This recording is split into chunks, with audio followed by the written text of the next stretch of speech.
వెళ్తున్నాడు అని నిఘా పెట్టారా? లేదంటే ఆయన ఫోన్ ట్యాపింగ్ చేశారు? ఇప్పుడు బీఆర్ఎస్ అడుగుతున్నది కూడా ఇదే. అంటే పాలన మానేసి క్షుద్ర పూజలు లేదు అంటే హరీష్ ప్రత్యర్థి పార్టీల నాయకులు ఎక్కడికి వెళ్తున్నారని నిఘాలు పెడుతున్నారా? ఇక్కడ లేని క్షుద్ర పూజలు అంటారు. ఇక్కడ ఒక పాయింట్ ఆయా స్టేట్లో కాంగ్రెస్ అనేది జాతీయ పార్టీ, నాట్ ఏ స్టేట్, అంటే రాష్ట్ర పార్టీ అయితే కాదు, జాతీయ పార్టీ కాబట్టి ఆల్రెడీ నోన్ ప్లేసెస్ కాబట్టి దాంట్లో ఎవరికైనా తెలుసుండొచ్చు, చెప్పుండొచ్చు కూడా.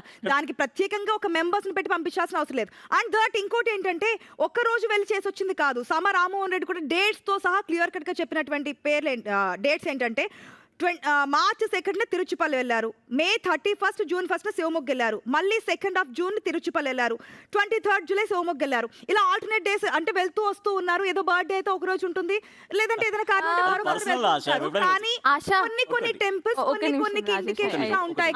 ట్రిప్ కి సంబంధించి దీనికి దేనికోసం వెళ్ళారు అదే అడుగుతున్నారు అనేది. రాష్ట్రం ఆగిపోతున్నది కాదు. ఆశ, నేను పర్సనలీ కొడైకెనాల్ 4 సార్లు వెళ్ళా. అంటే నేను 4 సార్లు ఎందుకు వెళ్ళాను అని నన్ను ఎందుకు క్వశ్చన్ చేస్తారు? నా బర్త్డే ట్రిప్ కి కాదు, బర్త్డే ఒక రోజే ఉంటది కానీ 7 రోజులు వెళ్ళాను, ఎందుకు 7 రోజులు వెళ్ళారని మీరు ఎలా క్వశ్చన్ చేస్తారు? నేను నా ఫ్యామిలీతో ఎక్కడికైనా ఎప్పుడైనా వెళ్ళొచ్చు, అది రైట్ కదా? అంటే ప్రెస్ మీట్ లో పీసీసీ చీఫ్ ఆరోపణలు చేశాడు, స్వయంగా మహేష్ కుమార్ గౌడ్ ఆరోపణలు చేస్తే మహేష్ కుమార్ గౌడ్కి, అద్దంకి దయాకర్కి అండ్ సామ రామ్మోహన్ రెడ్డికి హరీష్ రావు నోటీసులు ఇచ్చారు. అయితే తర్వాత కాసబడి కింద పీసీసీ అధ్యక్షుడు మాట్లాడారు, నేను అట్లా మాట్లాడలేదు, చేతబడి చేయలేదు అని అంటున్నట్టు. ఒక్కసారి ఆ బయట ఒకసారి చూద్దాం.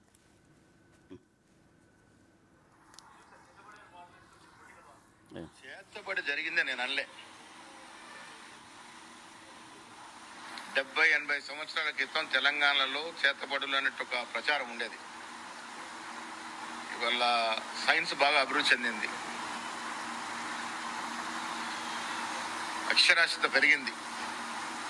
తెలంగాణలో అట్లాంటి ఆచారాలు దాదాపుగా కనుమరుగైనాయి. సో అట్లాంటి ఆచారాలు కనుమరుగైన తర్వాత పీసీసీ చీఫ్ అప్పటికి రియలైజ్ అయ్యారు ఆయన. నేను ఫస్ట్ నుంచి చెప్పేది కూడా అదే పాయింట్. ఇక్కడ ఏది దానివల్ల జరుగుతున్నది ఏమీ లేదు, కేవలం ఇంటెన్షన్ మాత్రమే ఆ విధంగా. కానీ బాధ్యతగా ఉండాల్సిన రాజకీయ నాయకులు బ్లాక్ మ్యాజిక్లు అంటూ అనడం వల్ల ఆల్రెడీ ప్రజల్లో ఉన్న మూఢనమ్మకాలు రాజకీయ నాయకులు ఎలా మాట్లాడారంటే నిజం కాబోలని చిన్న మంత్రగాలు కొట్టి అధికారంలో ఉన్న పార్టీ. కరెక్ట్, అధికారంలో ఉన్న పార్టీ. అశోక్ గతంలో ఏం జరిగిందంటే ఇప్పటికీ కొన్ని చోట్ల ఇంటీరియర్ ప్లేసెస్లో మంత్రగాళ్ళు కనిపిస్తే కొట్టేసిన సందర్భాలు ఉన్నాయి. ఇప్పుడు రాజకీయ నాయకులు ఎలా మాట్లాడితే మంత్రాలు అనే బ్లాక్ మ్యాజిక్లు అనేవి ఉండవు, ఇవి అసత్యాలు మూఢనమ్మకాలు అని చెప్పాల్సిన పోయి ఉంటాయి అన్నప్పుడు దీన్ని వేరే వాళ్ళు తీసుకుని మంత్రగాడు కనబడితే అతని మీద దాడులు చేసే పరిస్థితులు వస్తుంటాయి. రోహిత్, ఇప్పుడు ఎక్కడెక్కడికి వెళ్ళారు, ఎక్కడెక్కడ క్షుద్ర పూజలు చేయించారు అన్న టైం లైన్ తో పాటు మొత్తం డేటా ఉంది అన్నప్పుడు క్షుద్ర పూజలు చేయించకూడదు కదా, క్షుద్ర పూజలు బ్యాండ్ కదా. మరి అక్కడ యాక్షన్ తీసుకునే విధంగా స్టేట్ గవర్నమెంట్స్ ఎందుకు మాట్లాడట్లేదు? మరి ఇప్పుడు కాంగ్రెస్ గవర్నమెంట్ క్షుద్ర పూజలు మహారాష్ట్రలో బ్యాన్ చేశారు అండ్ కొన్ని స్టేట్స్ లో బ్లాక్ మ్యాజిక్ యాక్ట్ మహారాష్ట్రలో ఉంది. అక్కడ కూడా ఎందుకంటే ఇలాంటి ఆరోపణలు వచ్చిన తర్వాత కొన్ని పరిణామాలు చోటు చేసుకున్నాయి, నరబలు లాంటివి చోటు చేసుకుంటున్నాయి. సో వీటికి సంబంధించి బ్లాక్ మ్యాజిక్ యాక్ట్ తీసుకొచ్చారు. తెలుగు రాష్ట్రాల్లో అది లేదు. ఇంకొకటి మరొక విషయం, కాంగ్రెస్ పార్టీ మళ్ళీ అదే చెప్తున్నారు. First of all